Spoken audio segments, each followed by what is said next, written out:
Hi, I'm Joan Qualls from Tasteful Voyages, and this is my kitchen. Today from Joan's Kitchen, I'm going to be making or attempting to make a traditional Mexican dessert that's typically had at Christmas time.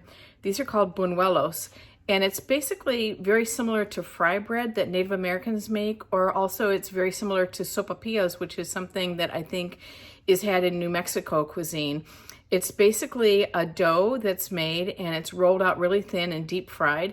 And then the traditional way that we had it was to have a syrup that's a spice syrup that's made with a Mexican kind of raw brown sugar that's called piloncillo, which is melted down with some spices. Today I'm going to be using cinnamon and cloves and maybe a little nutmeg. And then the syrup is put in a bowl and the buñuelo is broken up into the bowl of syrup, bathed in the syrup. These can also be dusted with powdered sugar or dusted with cinnamon sugar. I haven't made these probably since I was a teenager when my Aunt Connie was visiting from Nicaragua, and my Aunt Connie, my Aunt Beth, my mom, and my grandmother, Mama Chul, we were all in Mama Chul's kitchen making these.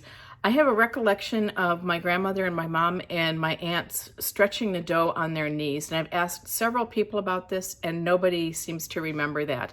So I'm not going to attempt to stretch the dough on my knee, but I am going to be rolling it out with a rolling pin and we'll see how it goes. I also am going to be making the traditional syrup, so I will show you that along the way. So let's get started. I'm going to start by making the sugar syrup. And this is the piloncillo that I mentioned to you. I'm going to show you the whole thing. The label of this one says brown sugar cone. I remember as a child, we would go to a Mexican grocery store and we would get the little pieces of piloncillo that were only about this big. This one is a product of Melissa's, which has a lot of natural products. And it says it has granulated sugar, refined syrup, which maybe that's corn syrup, water, corn oil, and that's it. So it's basically kind of like a raw sugar product.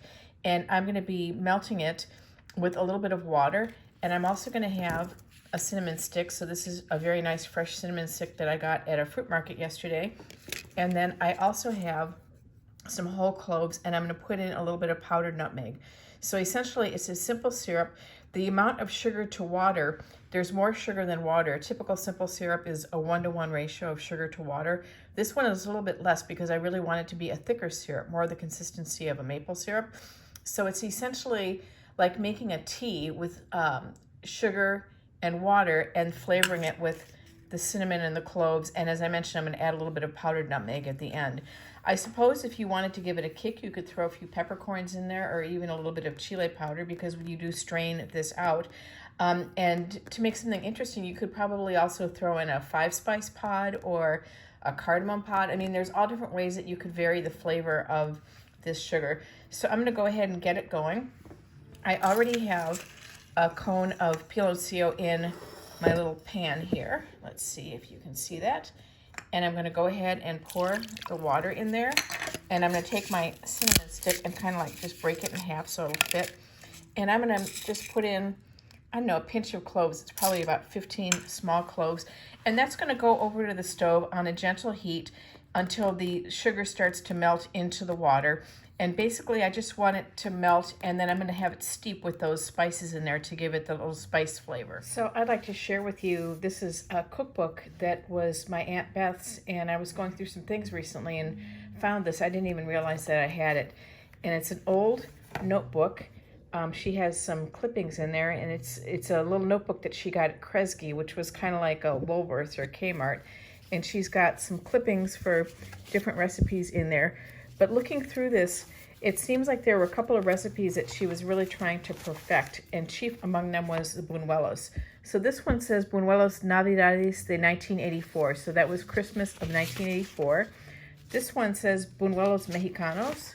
This one also says Buñuelos Mexicanos, but it's a little bit different than the last one. This one says Buñuelos Dr. Pariagua, and it says Nicaragua, 7/30/1987. So my Aunt Connie was living in Nicaragua for many years. She was a civilian employee of the USAID office there. This one says Buñuelos Mexicanos, 10/22/77. And then this is the one that I'm going to try today. This is from December of 1990. And it says Buñuelos Conchita con modificaciones por Berta, which means Connie's Buñuelos with Bertha's modifications. Those are my two aunts. And there was a note at the end of this one that said this one was very good. So this is the one that I am going to give a try to today. Just checking on my simple syrup over here. I actually covered it so that the steam would drop back into the bowl, and it's bubbling away. I don't know if you can tell, but the lump of the piloncillo, the brown sugar cube, is starting to break down a little bit. So I'm going to go ahead and cover that up and let that keep going. I'll come back to you once it's done. It's already smelling delicious. Getting ready to put together my dough. The ingredients for the dough are flour, butter. You can also use like Crisco. You could probably use lard. The recipe just, some of them specified butter, others said manteca, which is lard, and others just said vegetable shortening. As I mentioned in my Aunt's little notebook, there were probably 6 different variations for this recipe. A couple of eggs, some baking powder, some sugar, and some cinnamon. So there's cinnamon in the syrup that these are going to be bathed in, and there's also cinnamon in the dough. So I'm going to go ahead and get this mixed together. The instructions, which I translated from the Spanish, say to mix together the dry ingredients and then mix the butter and the eggs and mix it all together. And then we let the dough rest, and we're going to roll it out into little balls by hand and then roll out the balls and then deep fry those. So I'm going to go ahead and get this going. So I've got my 3 sets of ingredients ready to go. I'm going to cream my butter and sugar here, and I'm going to use KitchenAid to do that. I've got my dry ingredients, which was the flour and the baking powder and the cinnamon, mixed together in a bowl. And then I've got my 2 eggs beaten up in this other bowl with what they called sweet water, but it's actually just fresh water. So I'm going to go ahead and cream the butter and sugar, and then I'm going to alternately add the flour and the egg mixture into that, and that is going to be my batter. Okay, so I've got my butter and sugar cream, and I'm going to start adding in a little bit of the flour mixture. I've got about 3 cups of the flour, so I think I'm going to add about 1 cup at a time. And let that kind of mix together. And then I'm going to add in a little bit of my liquid, which is the eggs that are beaten with water. Probably add a little bit more than that. I want to do this thirds, thirds, and thirds. So I'm going to come back to you when the dough is all pulled together. I've added all the ingredients together. I'm going to turn this off and open it up.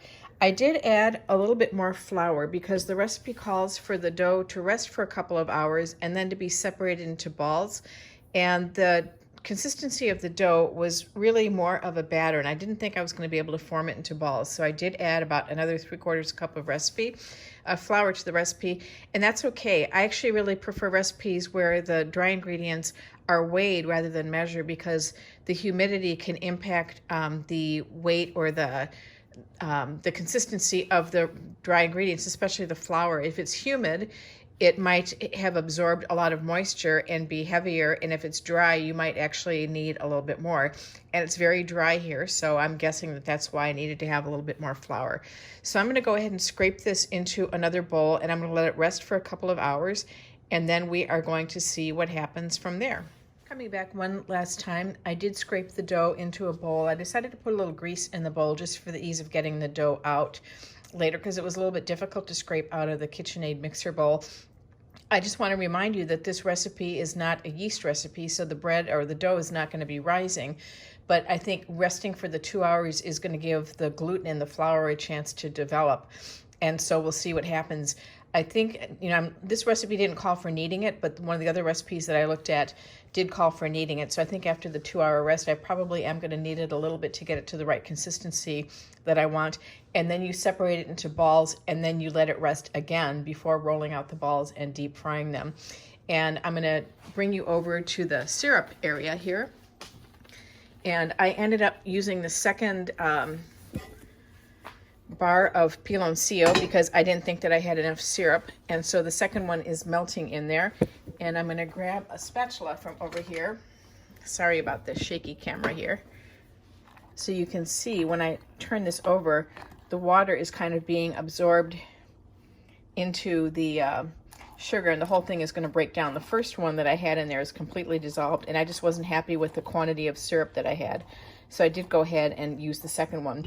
The piloncillo gives it a really earthy flavor, but if you can't find a piloncillo, I think you could perfectly well substitute just plain brown sugar, maybe throw a spoonful of molasses in there, and it really is a tasty syrup. While it's used for the Buñuelos, it's also a tasty syrup. If you don't have maple syrup on hand, you could use this over pancakes or waffles. It's really very, very good, and it's a change, and it's something that you can typically make from things that you have on hand at home. Well, it's Joan again. My dough has been resting for about 2 hours, and I turned it out onto a floured board. At first it was sticking like crazy, so I put a whole lot of flour out and worked it in, and pretty quickly it became a lot easier to work with. And I'm going to tell you, I'm not going to show you kneading it, because a couple weeks ago I did a set of videos on my Instagram showing how to make batter bread, and when I was kneading it and punching the dough down, the video actually got flagged by Facebook for inappropriate content. So this is what the dough looks like right now, and I'm going to start working with it and separate it into little balls to flatten out and fry.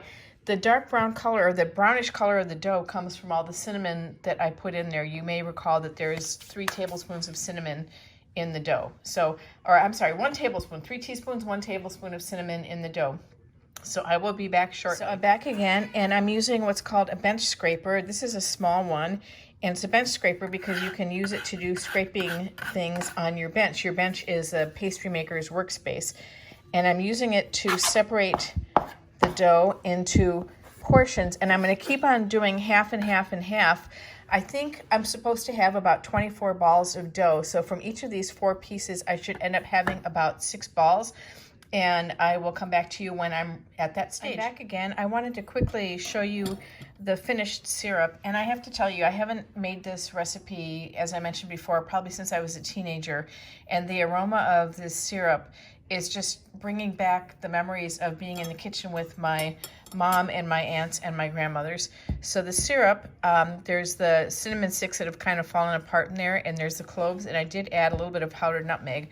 So I'm going to go ahead and hope that this isn't too messy and just start pouring that through there. You can see the consistency of the syrup. It's pretty thick. It is the consistency of maple syrup, which is exactly what I wanted. And from the 2 6-ounce pieces of the piloncillo, the brown sugar columns, I'm netting out, let me move it over to the cup side. I'm netting out about 1.5 cups of syrup. Now, the idea for this is to have the deep fried fritter be put into a bowl and broken up and pour some syrup over it. In my aunt's recipe, one of them had the words to be bathed in the syrup. So that seems about right. So I'm going to go ahead and stop this and get ready to roll out the dough. I've divided my first piece into the 6 balls, and we're going to see how that's going to go. I'm going to go ahead and get my deep fryer going as well so we can get this show on the road and see if it works. Ciao for now. So I have my first 2 that I'm going to try. The second one came out better. They're supposed to be about a 5-inch circle. The first one is kind of heart-shaped. And I've got my oil heating up over here. And the oil is supposed to be heated to a temperature of about 360 degrees. And I'm using my thermopen, which is an awesome tool. This is a quick read thermometer. It's electronic. And it has like a little needle in it, and this is something that you can use basically for cooking anything. I've used it when I'm making candy. I've used it to check the temperature for water when I'm making bread. And with the little point in it, you can use it to stick into meat when you're cooking to make sure that your meat is cooked well enough. So this is coming up to temperature. We have about 100 degrees to go, and I am going to stop this for now. I'll come back when we are ready to start frying. Okay, so according to my thermopan, my oil is at temperature. It's kind of interesting. I'm using an induction cooktop, which actually creates heat using electromagnetic current. So you have to have a special pan that goes on it that will get heated up. The middle of the oil was at 360, but the perimeter was only around 325 or 330. So I adjusted the heat setting on this to get it up to where I wanted it to be. And I'm going to go ahead and slip the first one in. And the second one, the recipe says to make them 5 inches each, so you can cook 2 of them at one time. And there they go. They're going to need to cook for about 3 minutes on each side. We have a local guy who has a really nice little coffee stand here in Encinitas, and he's from Mexico originally, and he's a chef. And I had told him that I was going to be working on these this week, and he did warn me that they puff up a lot and not to crowd them in the pan, and I can see that his advice is right. I don't know if you can see on what you're looking at there, but they are definitely puffed up. So I'm going to come back to you after these are turned, and then after I take them out of the pan. And then the last step is going to be to take the crispy little Buñuelo and put it in a bowl and put some syrup over it, and we will see how it comes out. So I've just flipped these. The one that's closest to you kind of formed a little lip on it when I flipped it. I looked at the directions again in the meantime, and they said to fry them 2 to 3 minutes per side until they're crispy and golden brown. So I would say these pretty much have a golden brown color. I probably cooked them for about 2.5 minutes on the first side, and I'm going to take a peek. It also seems like one side of it got darker than the other, so I'm going to rotate it around a little bit to see if that helps the cooking. Let's take a peek here. I'm going to flip this one over. No, I'm going to leave it so it's still a little lighter on that side. But we're definitely getting there. I'm excited to taste these. They smell really good. Okay, I am back, and I'm going to just take these out of the pan. And this one's still a little light in the middle, so I'm going to let that one going. But they need to drain in the pan. Now, if you were not using the syrup, and if you were going to be dusting them with powdered sugar or cinnamon sugar, you would do it right now while they're hot, kind of like how you would dust a donut when it was hot. I'm also going to add a little bit more oil to the pan. I have about a 1/4 inch of oil, which was what one of the recipes that I had said to do, and whenever I can get away with less oil, I try to do that. But another recipe said to use 1 inch of oil, and I'm thinking if I had actually 1 inch of oil, it would be easier to have the whole thing submerged, so I wouldn't have these kind of like white looking spots in the middle like I do on this guy. Back soon. Okay, it's time to see how this works out. I've got the first one that I made there in a bowl, and I'm going to take it and kind of break it into pieces, and I'm going to take a little bit of my syrup and pour it over. So the description said to have it be bathed in syrup, and let's see.